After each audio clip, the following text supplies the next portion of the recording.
A new book titled Interventions, A Life in War and Peace tells the story of Kofi Annan's 40 years of service at the United Nations. Katlego talked to this Nobel Peace Prize winner in Pittsburgh, America, during the One Young World Summit earlier this year. Mr. Annan, thank you so much for taking a moment to chat with us. It's a real honor. Now, in trying to learn from people like you to develop those leadership skills we need, I read a piece in your book where you said, I believe the UN should be a UN of a people and not of just members of state. So how do we start embodying that kind of thinking process? I think you can, as young people, organize yourselves. You have today very effective civil society groups. You have young people coming together and organizing themselves into groups on issues of importance to them and promoting it.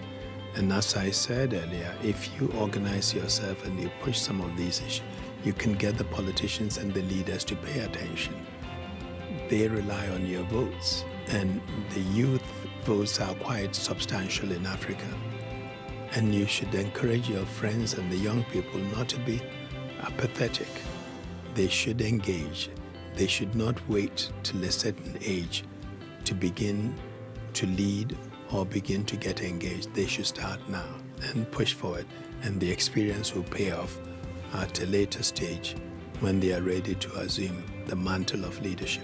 Now, the book also details your educational journey that spans over 3 continents, and indeed in the many conversations we've had at One Young World, the lack of access to good quality education has been quite a big theme. So how do we begin to close that gap?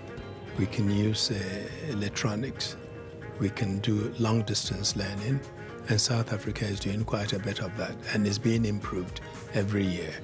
And people today, or students today, can have access to high-quality educational materials from some of the best schools around the world. We should also think through what it is that we are preparing our young men and women for.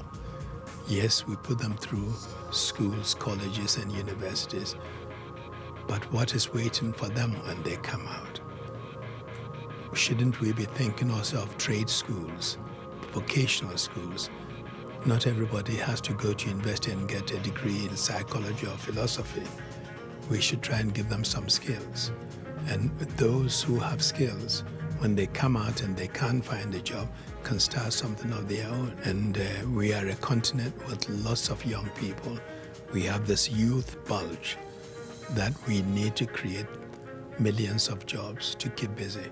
And bringing the focus onto the African continent, you speak in the book about the need for strong African leadership to tackle such issues as HIV/AIDS. Now, with One Young World coming to Johannesburg in 2013, how do you think we can best use it to benefit the continent?